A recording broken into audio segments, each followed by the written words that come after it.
All right, guys, I just want to tell you that you matter and your story matters. And that seems so basic, but I really just want you to get a hold of that, okay?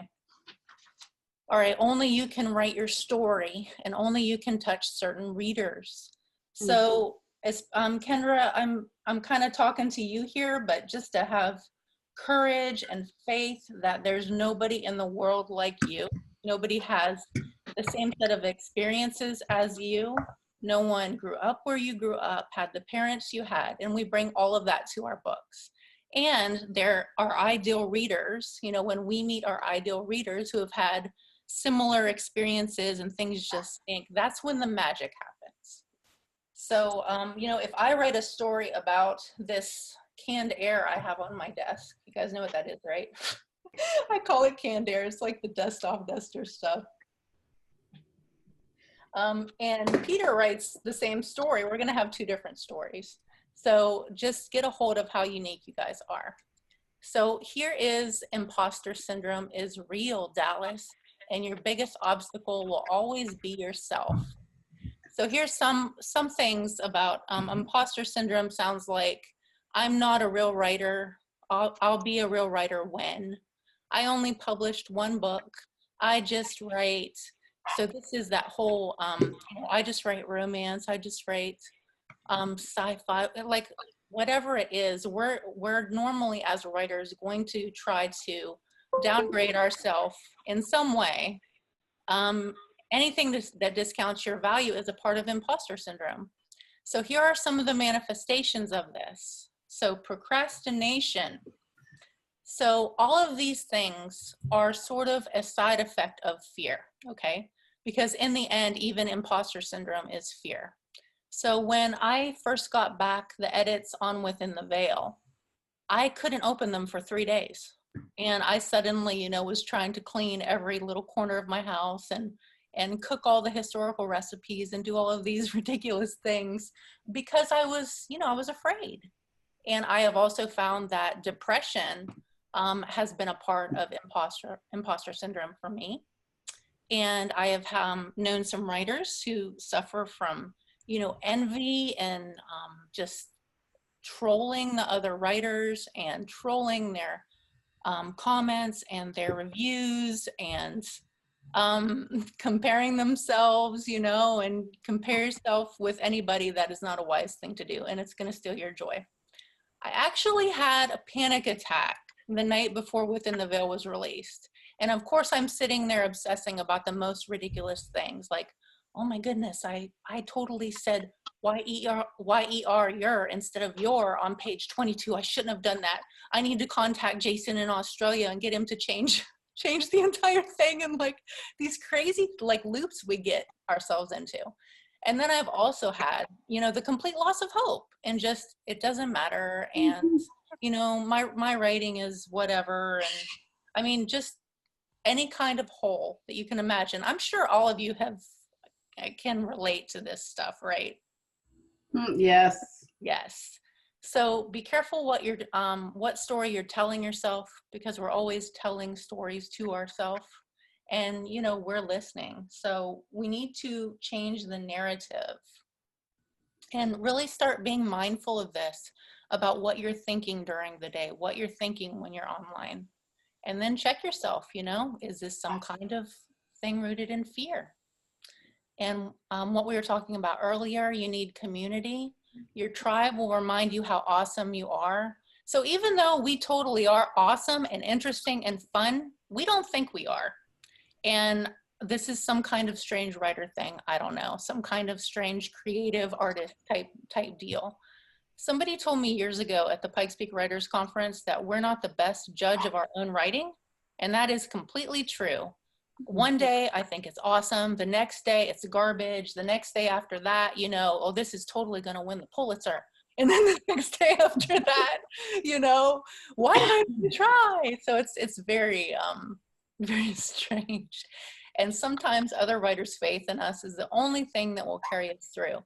That has happened to me so many times, guys. Like I didn't have anything else.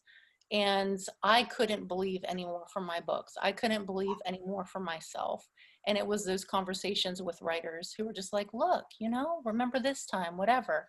So we need each other. Mm. We totally do.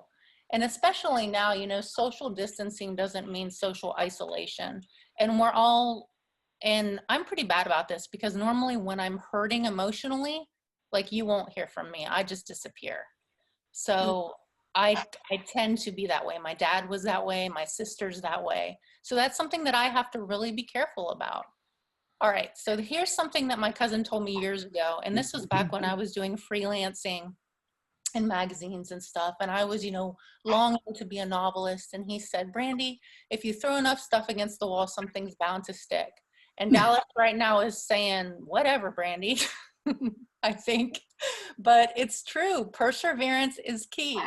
And I wish I had an easy answer for why it takes so long. But I really do suspect that it has to do with our personal transformation, guys, and what's being worked out inside of us. Because ultimately, what we go through, what we learn makes its way on the page, and readers need that.